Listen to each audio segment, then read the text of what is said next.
Assalamualaikum warahmatullahi wabarakatuh.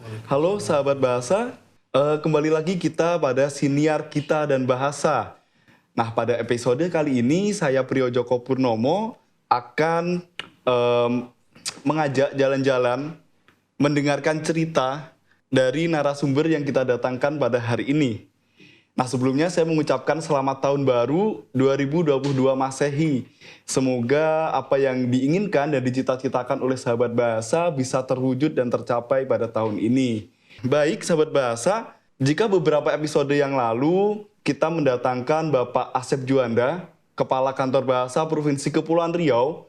Nah, pada episode kali ini kita akan bertegur sapa kembali dengan beliau. Beliau sudah ada bersama kita di sini. Ya, Assalamualaikum Bapak. Waalaikumsalam warahmatullahi wabarakatuh, Mas Joko. Ya, bagaimana Bapak kabarnya? Alhamdulillah, baik. Bagaimana Mas Joko sendiri? Alhamdulillah Pak. Tahun baru semangat baru Bapak ya. Insya Allah semangat walaupun tahunnya lama, tetap dijaga. Apalagi baru ya lebih semangat lagi. Siap Bapak ya. Mungkin saya langsung saja nih penasaran dengan harapan pribadi dari Bapak Asep di tahun yang baru ini. Harapannya apa Bapak? Harapan saya ya mengenai harapan tentu sangat banyak, Mas Joko ya. Sebagai manusia yang dinamis, orang yang hidup, tentu banyak harapan-harapan. Tapi simpulannya bahwasanya harapan untuk tahun ini adalah lebih baik daripada tahun kemarin. Gitu. Siap. Dalam hal-hal yang baik begitu, Ya. Mas Joko. Mungkin ada resolusi gitu Pak. Kalau kita generasi muda ini bilangnya resolusi tahun baru begitu. Kira-kira ada atau tidak Pak? Ya resolusinya mendapatkan kebahagiaan. Bahagia pada tahun 2022 ini ya lebih bahagia dari tahun sebelumnya. Iya. Sama. Iya. Kemarin itu mendapatkan kebaikan, sekarang lebih baik lagi. Iya. Tahun kemarin bahagia, lebih bahagia lagi. Kalaupun resolusi enggak saya sampaikan ya secara perinci karena banyak juga, enggak cukup juga nih waktunya barangkali ya, intinya begitulah.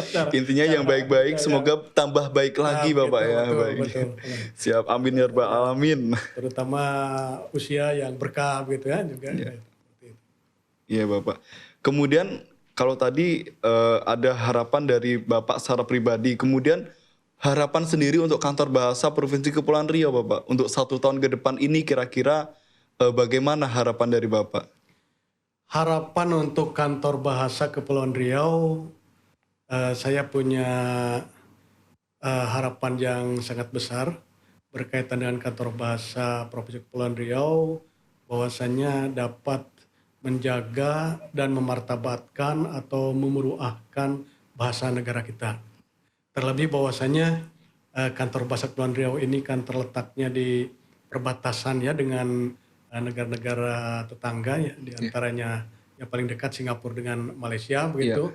Nah tentu walaupun secara kerumpunan bahasanya masih ada keterikatan begitu, tapi tetap kita mempunyai ciri khas bahasa negaranya, nah itu tetap terjaga jadi ciri khas bahasa negara kita itu, sebagaimana yang tertuang dalam Sumpah Pemuda Butir Ketiga bahwasanya menjunjung bahasa persatuan bahasa Indonesia. Nah itu kita junjung begitu. Nah, harapan saya itu ya melalui Kantor Bahasa. Iya. Lalu apakah itu juga menjadi isu yang akan diangkat dan dijadikan haluan dalam menjalankan program pada tahun ini Bapak? Nah tentu. Karena untuk harapan yang tertera pada Butir Ketiga Sumpah Pemuda itu setiap tahun terus diusung, tapi mungkin dari segi kefokusannya yang berbeda begitu ya. Iya. Nah untuk tahun 2022 ini mudah-mudahan lebih fokus lagi begitu. Nah jadi terutama ada salah satu cita-cita juga berkaitan dengan bahasa ini yang tertuang dalam Undang-Undang Nomor 24 tahun 2009 bahwasanya ada cita-cita menjadikan bahasa Indonesia menjadi bahasa internasional. Bahasa begitu. internasional. Nah, ya. Baik Bapak, lalu kira-kira apakah ada tema tersendiri Bapak dalam menjalankan program 1 tahun ke depan begitu? Misalkan kalau kita lihat Bapak Presiden, Bapak Menteri itu tiap tahunnya punya semacam tema atau slogan untuk dijadikan acuan itu Bapak. Kira-kira ada nggak dari Kantor Bahasa ini? Ya karena Kantor Bahasa akan merupakan unit pelaksana teknis dari Kemendikbud Ristek ya. yang bertanggung jawab kepada Kepala Badan Pengembangan dan Pembinaan Bahasa, ya mau tidak mau untuk slogannya ataupun apa tadi itu, Tema-tema itu Bapak ya? tema-temanya tentunya mengikuti tema dari pusat gitu. Iya. Nah, dari pusat itu kan salah satu temanya tetap mengusung berkaitan dengan badan bahasa bermartabat, bermanfaat. Nah, Bermartabat, demikian bermanfaat. juga bahwasannya kantor bahasa pun adalah memberikan kebermanfaatan dan juga tentunya bermartabat di mata masyarakat Indonesia pada khususnya atau lebih khusus lagi di lingkungan Kepulauan Riau begitu. Iya. Baik, jadi seperti itu Sobat Bahasa tadi penjelasan mengenai tema dan juga isu apa sih yang akan dijadikan pedoman kantor bahasa untuk program kedepannya. Oh iya, Salah ya. satunya tadi adalah internasionalisasi bahasa Indonesia, Bapak ya. Ya betul. Kemudian kalau berkaitan dengan isu selain itu ya juga tadi apa yang dari pusat juga tentu juga sebenarnya ini juga sama dari pusat ya, yaitu berkaitan bagaimana untuk beberapa tahun ini ada hal-hal yang berkaitan dengan isu asal muasal bahasa Indonesia. Oh, Nah, itu mulai sangat ataupun sangat mencuatnya itu tahun 2020. 2020 bahkan bulan Desember tahun 2020 kami sempat dikumpulkan ya. Jadi perwakilan dari kurang lebih 4 provinsi ya, balai kantornya. Antaranya kantor bahasa Provinsi Kepulauan Riau, Balai Bahasa Aceh, Balai Bahasa Sumatera Utara, 3 ya kalau tidak salah itu. Nah itu dikumpulkan untuk membahas asal muasal bahasa Indonesia tersebut. Dan isu tersebut terus mengembang sampai sekarang jadi 2020, 2021, 2022 begitu ya. iya. Loh kenapa mengembang ya? Karena sebenarnya kalau secara sejarah memang waktu dulu mengenai asal muasal bahasa Indonesia itu para pendahulu kita memang belum menyatakan bahwasannya bahasa apa sebagai latar belakang bahasa Indonesia itu. Iya. Maksudnya itu bahasa Melayu apa? Kalau bahasa Melayunya sudah disebutkan ya. Ketika diangkat dalam Sumpah Pemuda Dalam Sumpah saat Pemuda itu. itu ya pada waktu itu kan Muhammad Yamin mengajukannya bahasanya bahasa Melayu Iya. ya yang menjadi bahasa persatuan itu dan dasarnya memang dari bahasa Melayu begitu. Tapi kemudian oleh M. Tabrani hasil diskusi yang alot begitu Iya. yang mengusulkannya M. Tabrani itu bahasanya bahasa Indonesia. Walaupun bahasa Indonesia tentu belum ada pada waktu itu ya. Karena ingin mempunyai bahasa yang sama dengan cita-cita nanti mendirikan sebuah negara Indonesia begitu, maka bahasanya pun bahasa Indonesia. Tentu karena asalnya bahasa Indonesianya tidak ada, apa nih yang menjadi dasarnya? Ya diambilnya yaitu bahasa dari Melayu begitu. Iya. Nah, Muhammad Yamin pada waktu itu mengusulkannya bahasa persatuan udah aja bahasa Melayu gitu. Iya. Tapi oleh M. Tabrani kemudian hasil diskusi dan sebagainya akhirnya dirumuskan yang menjadinya adalah bahasa Indonesia dengan asal muasalnya bahasa Melayu. Nah, cuma belum tidak ditentukan waktu itu Melayunya Melayu mana. Oh. Karena Melayu itu kan banyak ya Iya, Bapak. dari Aceh sampai Aceh, Papua ya. juga itu kan bahasanya bahasa Melayu, bahkan zaman dulu itu zaman penjajahan Belanda bahasa Melayu itu merupakan bahasa lingua franca kan bahasa Iya. komunikasi yang dilaksanakan bahkan bersaing dengan bahasa Belanda. Pada Iya. waktu itu Belanda berupaya untuk mengukuhkan bahasa Belanda sebagai bahasa resmi ataupun juga bahasa komunikasi di Nusantara ini begitu. Tapi kemudian dengan berbagai macam upaya, diantaranya upaya para tokoh ya yang punya perhatian pengkajian terhadap bahasa, dan yang menjadi ataupun yang mengakar itu justru adalah bahasa Melayu. Jadi bahasa Belanda kalah bersaing dengan bahasa Melayu. Bahasa Melayu lah yang berterima di masyarakat luas di Nusantara ini gitu. Nah cuma pada waktu itu tidak disebutkan Melayunya Melayu mana. Walaupun sempat terjadi diskusi ya, ada yang menyatakan Melayunya Melayu Delhi, Melayunya Melayu Riau dan sebagainya begitu. Tetapi selanjutnya yang saya ketahui bahwasannya sampai saat ini data-data yang ada memang merujuknya kepada Melayu Riau. Pulau gitu, Riau, iya. Melayu Riau. Karena Nah, jika menilik ke belakang, peneliti Belanda pun seperti Klinkert, Von de Ya, Waal juga beliau menelitinya itu Melayu yang ada di Kepulauan Riau, ya Bapak betul ya. betul. Pada tahun 1901 kan kita ketahui bahwasannya itu adalah munculnya ejaan yang pertama ya, Iya. ejaan Panopticon ya. Oh iya. Panopticon. Nah Panopticon tersebut itu kan berkebangsaan Belanda kalau tidak salah ya. Iya. Nah tentunya bahasanya bahasa Belanda, tapi dia juga mempelajari bahasa Melayu, walaupun tentu waktu itu bahasa Melayu dengan hurufnya huruf Jawi ya, atau huruf Arab Melayu Iya. ya, Arab Melayu. Nah kemudian Panopticon mencoba untuk mengganti, termasuk pada waktu sebelumnya juga memang sudah ada huruf Latin gitu ya.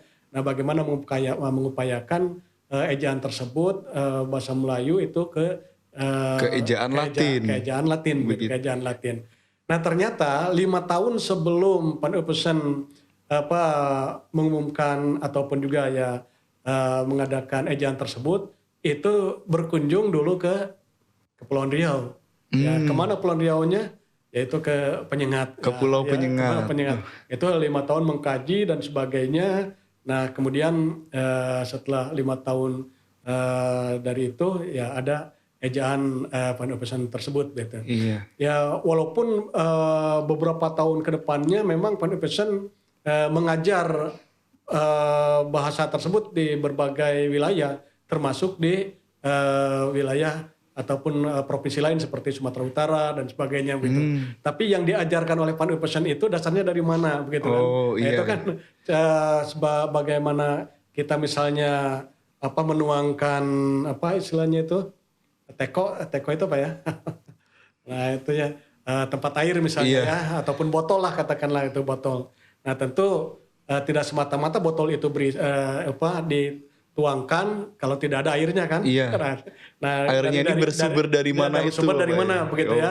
Jadi Panopticon Iya. mengajarkan bahasa tersebut mungkin di mana-mana di berbagai provinsi, tapi sumber awalnya itu dari mana begitu. Baik, Nah Bapak. kalau sejarah yang saya lihat bahwasanya itu banyak mengkaji menggali, salah satunya dari Penyengat. Bahkan sebelum Panopticon tersebut, Van de Waal misalnya ya, dan banyak lagi pemikir-pemikir dari Belanda, makanya dari Penyengat gitu. Loh kenapa dari Penyengat? Itu kan pertanyaannya. Iya. Baik Bapak, mungkin begini Bapak. Jadi baik.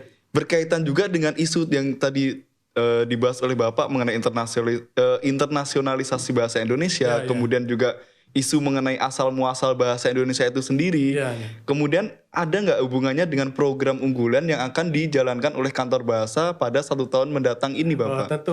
Tentu ada. Memang pada dasarnya moto yang tadi itu bermartabat bermanfaat itu ya. Dan kemudian juga ada 2 isu itu ya. Tentunya dalam program-program pun kita tuangkan. Loh kenapa? Ya ternyata Kepulauan Riau ini kan tadi sudah disebutkan ya bagaimana asal muasalnya begitu berkaitan dengan bahasa Indonesia. Nah selama 3 tahun terakhir ini kan isu semakin deras begitu. Nah kita perhatikan bahwasannya provinsi-provinsi lain yang belum kukuh dalam segi data begitu kan, dalam segi pengkajiannya termasuk penelitiannya begitu ya. Nah kemudian itu sudah mengklaim bahwasannya bukan dari Kepulauan Riau gitu, ataupun juga bahwasannya belum punya tokohnya yang ya secara diakui negara begitu. Itu sudah sangat berupaya sangat keras begitu kan, sangat keras. Itu baik itu secara individu, lembaga kan, kemudian juga pendekatan-pendekatan berbagai hal dilakukan, termasuk ke berbagai media massa juga. Nah, kenapa kok Kepri? Nah, diam-diam saja begitu.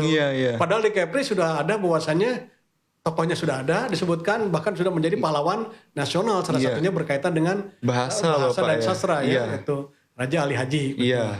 Karyanya yang fenomenal, sangat banyak karya Raja Ali Haji berkaitan dengan bahasa, yaitu Kitab Pengetahuan Bahasa dan Bustanul Katibin. Ada juga Gurindam 12, Bapak ya. Berkaitan dengan sastranya. Kemudian juga itu yang Dul Muluk itu ya. Iya, Syair Abdul Muluk kan. Juga ada Warnasari Bapak. Warnasari Iya. banyak sekali. Nah itu bahkan di Sumatera Selatan kemarin di antaranya terinspirasi juga dengan karya Sasadul Muluk tersebut kan Iya. dipentaskan dalam bentuk drama oleh organisasi HISKI ya, Himpunan Sastra Indonesia. Sastra Indonesia, yaitu di perwakilan dari berbagai provinsi gitu. Iya. Jadi ini sangat luar biasa gitu. Nah, ikon-ikon tersebut itu sudah ada data-data tersebut ya, apalagi pendapat-pendapat dari para ahli misalnya Ari Murti gitu kan, ya kemudian juga tokoh-tokoh yang pemerhati bahasa, bahkan yang terakhir saja di Jakarta pada waktu itu ketika kami dikumpulkan bulan Desember, ya Pak Kristomi dari UI menyatakan bahwasanya linguis pertama Indonesia itu adalah Raja Ali Haji. Raja Ali Haji. Gitu ya. Nah itu data-data sangat banyak gitu ya. Loh kenapa kita tidak kukuhkan, tidak kukuhkan itu gitu ya. Artinya kita pun memberikan semacam ya kegiatan-kegiatan ataupun juga lomba-lomba dan sebagainya yang mengarah kepada penguatan dua isu tersebut gitu, dua isu tersebut. Nah, kira-kira ada bocoran tidak Bapak terkait dengan program yang akan dilakukan nantinya itu? Nah, berkaitan dengan program pada intinya tentu kita melaksanakan program yang sudah diadakan dalam KKLP ya. Maksudnya begini, apa itu KKLP begitu ya? Oh iya siap. Kelompok Kepakaran layanan profesional. Ya bahwasanya pada 2020 yang lalu di lingkungan Badan Bahasa ya termasuk tentunya balai kantor yang ada di 30 provinsi itu digabungkan setiap stafnya itu dalam berbagai KKLP begitu sesuai dengan kepakaran masing-masing ya, terutama teknis di sini maksudnya bukan di bidang administrasi tata usaha begitu ya. Nah, itu.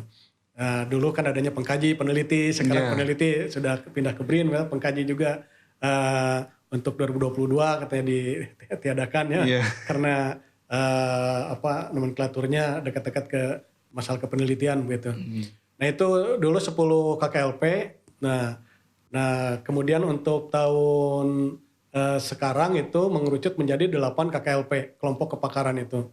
Ada kamus dan istilah, kemudian KKLP literasi, KKLP UKBI, penerjemahan BIPA, jalinan media, pembinaan bahasa dan hukum, pengembangan dan pelindungan bahasa dan sastra itu ada 8 ya. Ada 8. Nah tentu program-program tersebut itu sesuai dengan yang ada dalam KKLP tersebut ya. Misalnya kamus dan istilah, kegiatannya, programnya apa, literasi juga apa, UKBI juga dan ya apa yang dilaksanakan, penerjemahan, dan dari semuanya ada 8 KKLP tersebut. Nah dari 8 KKLP tersebut ada yang bersifat kegiatan yang dapat kita kembangkan, gitu, Nah dari kegiatan yang dikembangkan inilah yang bisa kita isi dengan penguatan terhadap dua isu tadi. Misalnya apa? Satu berkaitan dengan literasi. Literasi. Kan pada dasarnya ini sistemnya ada penyuluhan, ada pengujian, ada konservasi ataupun juga pemberdayaan pelaku sastra ya. Ada sayembara begitu ya. Nah dari 8 tersebut ada hal-hal yang berkaitan dengan tadi disebutkan yang barusan disebutkan, maka mana yang dapat kita lakukan dua isu tersebut. Nah, diantaranya dalam bidang sayembara. Nah, dalam bidang sayembara. Berarti akan ada sayembara, Bapak sayembara. Ya? Sayembara apa itu kalau boleh tahu, Bapak? Nah, rencananya kita akan menyelenggarakan sayembara menulis populer ya. Menulis populer. Jadi dalam sayembara menulis populer tersebut, nanti yang diusung sebagai temanya adalah berkaitan yang tadi itu. Mengangkat isu mengenai internasionalisasi bahasa Indonesia, Bapak ya? Terutama ya untuk yang ini diutamakan yaitu berkaitan dengan isu asal muasal bahasa Indonesia. Nah nanti kalau yang isu internasionalisasi bahasa Indonesia nanti rencananya ditempatkannya di yang lainnya penyuluhan atau seminar gitu di seminar. Rencana kita akan melaksanakan seminar juga gitu. Iya. Nah, dari sayembara tersebut nggak ada topik-topiknya ya. Di antaranya satu mengenai Raja Ali Haji, kedua mengenai asal muasal bahasa Indonesia gitu ya. Nah itu. Dan kemudian juga mengenai tempat-tempat yang ada kaitannya dengan asal muasal bahasa Indonesia, misalnya menyangkut penyengat juga gitu. Nah itu ya paling tidak ya itu nanti mungkin dapat dikembangkan lagi gitu oleh panitia itu sebagai kerangka awalnya gitu. Itu sangat menarik sekali Sobat Bahasa. Jadi tadi udah ada 2 bocoran kegiatan, yaitu ada sayembara dan juga seminar, seminar yang mengangkat isu mengenai asal muasal bahasa Indonesia dan juga mengenai internasionalisasi bahasa Indonesia, begitu Bapak ya. Lalu untuk kegiatan sendiri Bapak, selain tadi ada program-program itu, adakah kegiatan-kegiatan yang dilaksanakan oleh kantor bahasa? Misalkan di tahun sebelumnya kan ada seminar mengenai Bulan Bahasa dan Sastra. Betul. Apakah di tahun ini juga akan ada dan sifatnya bagaimana Bapak? Misalnya berkaitan dengan kegiatan tadi seminar ya, atau berkaitan seminarnya Bulan Bahasa ya, peringatan Bulan Bahasa. Nah berkaitan peringatan Bulan Bahasa, memang itu bagi kita ya, maksudnya di lingkungan Badan Bahasa dapat dikatakanlah wajib begitu.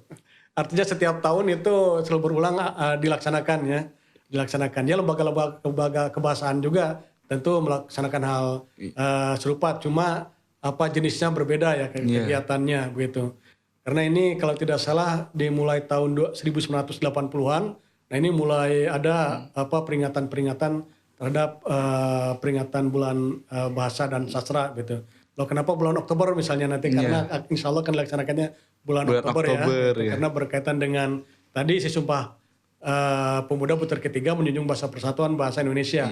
Sumpah Pemuda itu lahirnya pada bulan Oktober. Nah peringatan Bulan Bahasa itu dilaksanakannya bulan Oktober begitu, karena nyangkut di situ ada pernyataan bahasa Indonesia menjunjung bahasa persatuan bahasa Indonesia begitu.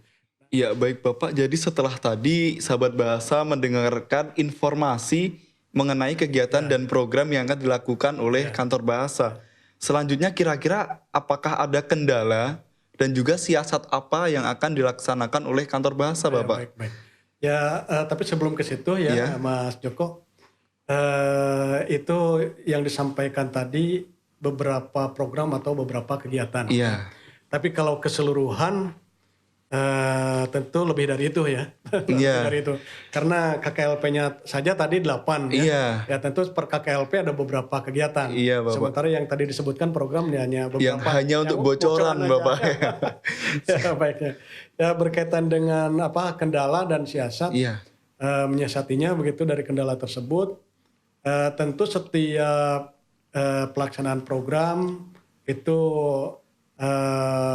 mungkin ada saja yang terkendala, mungkin kendala A, B, C dan sebagainya begitu. Nah untuk di Kepulauan Riau sendiri yang sudah saya amati gitu ya berkaitan dengan kendala untuk melaksanakan berbagai program tersebut, kalau dikatakan ada sih ada begitu. Tapi kalau dikatakannya apakah besar ya tidak juga dalam hal ini, dalam artian bahwasannya masih dapat tertangani lah. Kenapa misalnya berkaitan dengan geografi.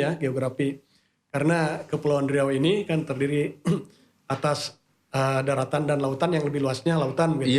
Dari 95%-nya lautan, 5%-nya daratan.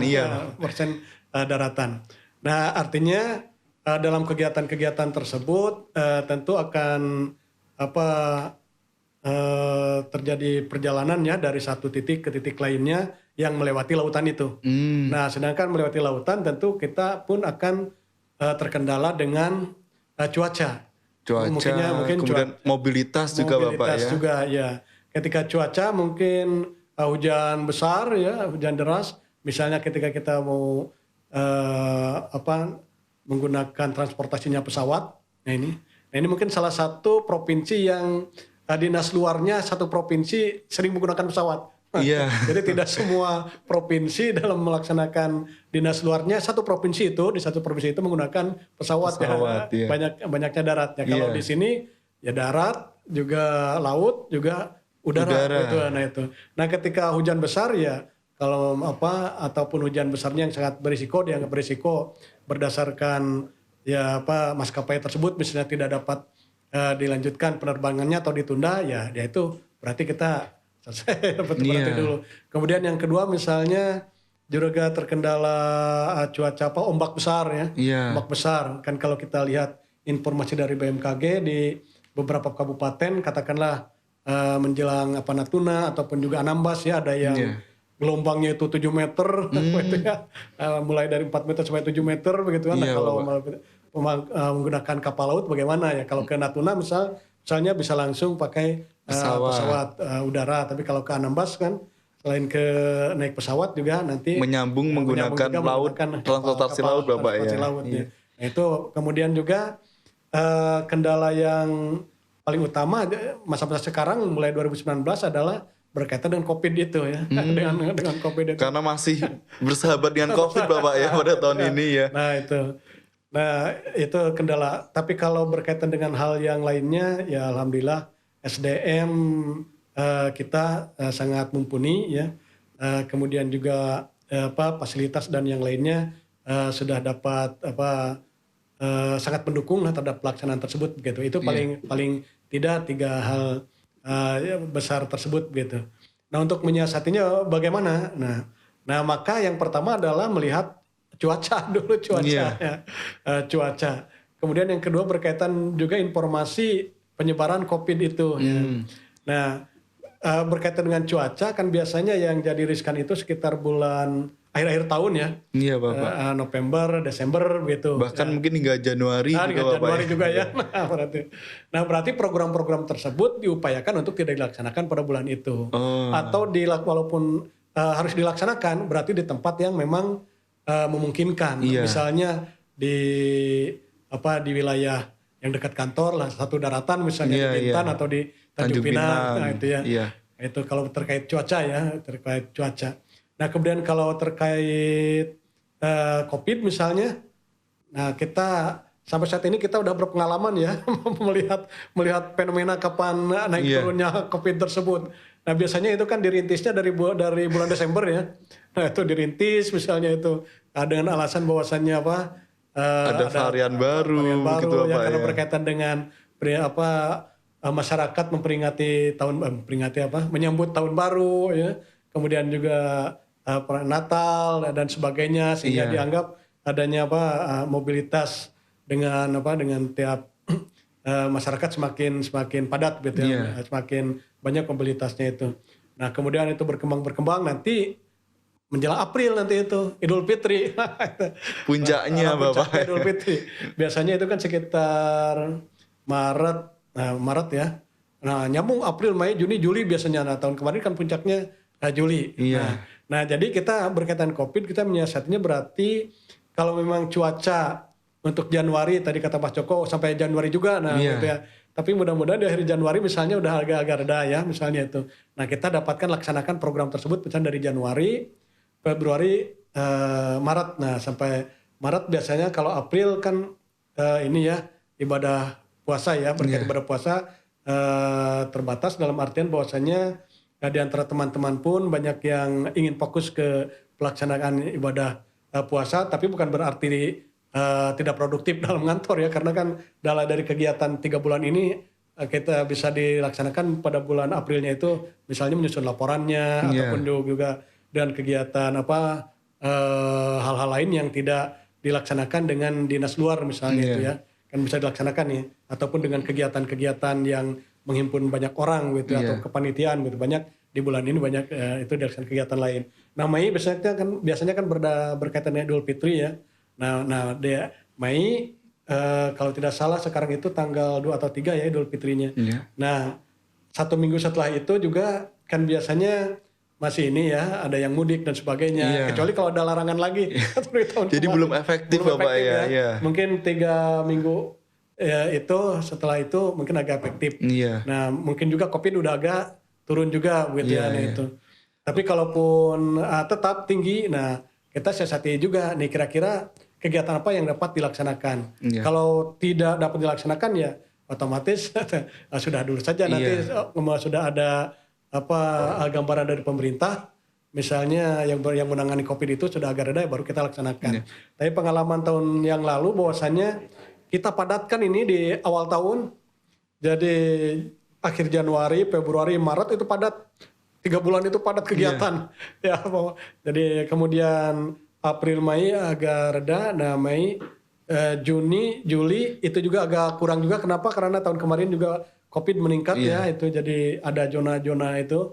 Nah maka setelah agak reda lah di situ dipadatkan lagi. Dan alhamdulillah tahun kemarin September kita sudah selesai semua kegiatan atau program-program tadi. Nah sekarang pun seandainya polanya seperti tahun kemarin ada COVID tersebut misalnya ya ada puncak dari penyebaran COVID tersebut ya mungkin juga tahun ini model kegiatannya juga bisa seperti yang lalu. Kalau tidak, nah mungkin di bulan-bulan Mei yang bulan minggu keberapa dapat kita laksanakan.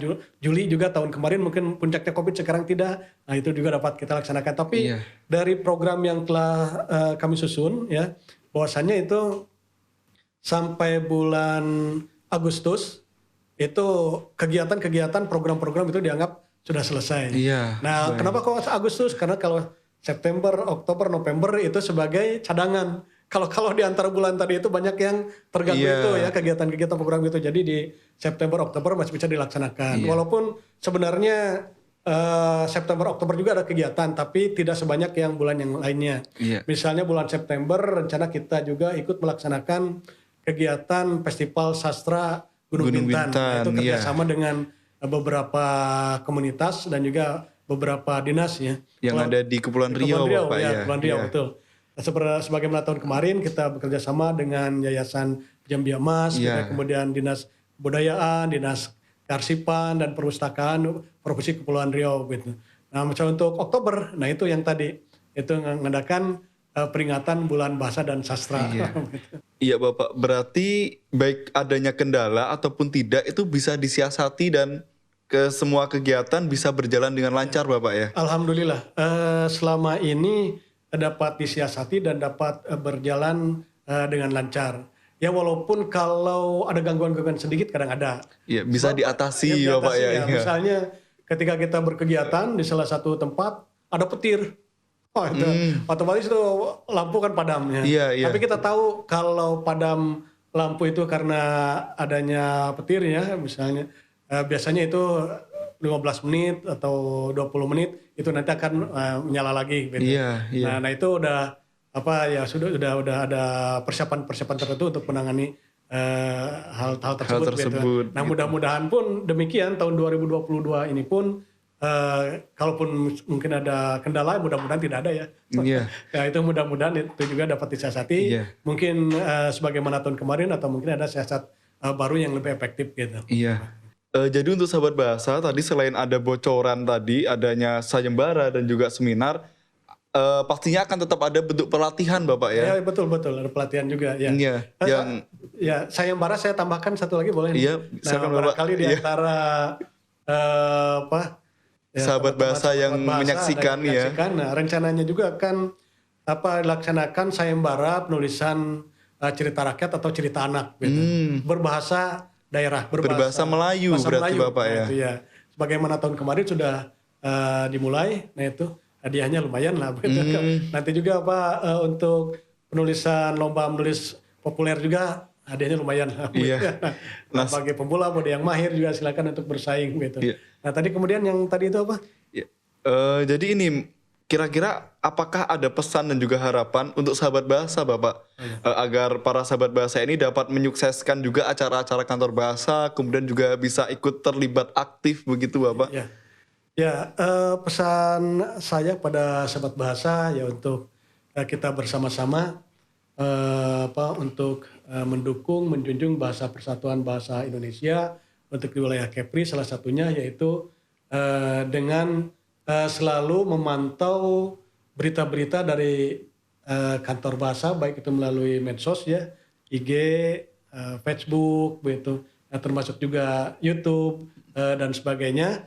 Dan kemudian seandainya dalam informasi tersebut ada peluang untuk kepesertaan, baik itu sayembara, peserta ataupun apapun, ya dapat ikut serta. Nah, keikutsertaan sahabat bahasa itu adalah salah satu wujud juga dalam upaya menjunjung bahasa persatuan bahasa Indonesia.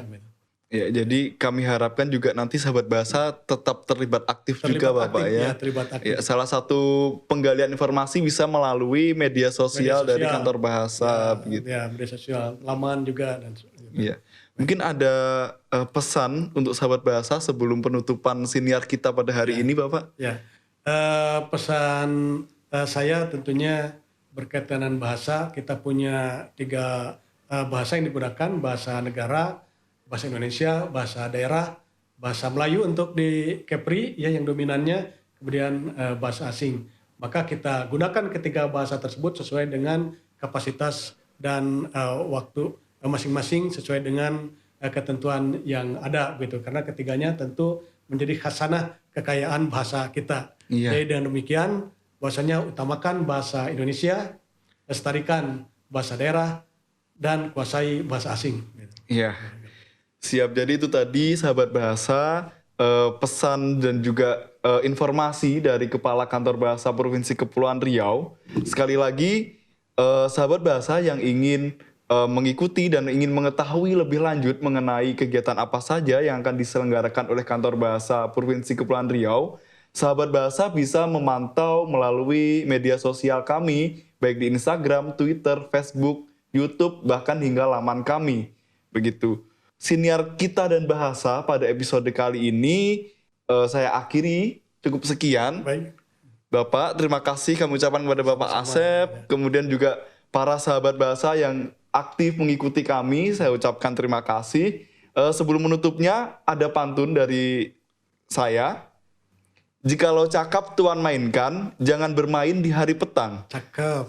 Jikalau silaf mohon maafkan, sampai jumpa di siniar mendatang. Wassalamualaikum warahmatullahi wabarakatuh. Waalaikumsalam warahmatullahi wabarakatuh.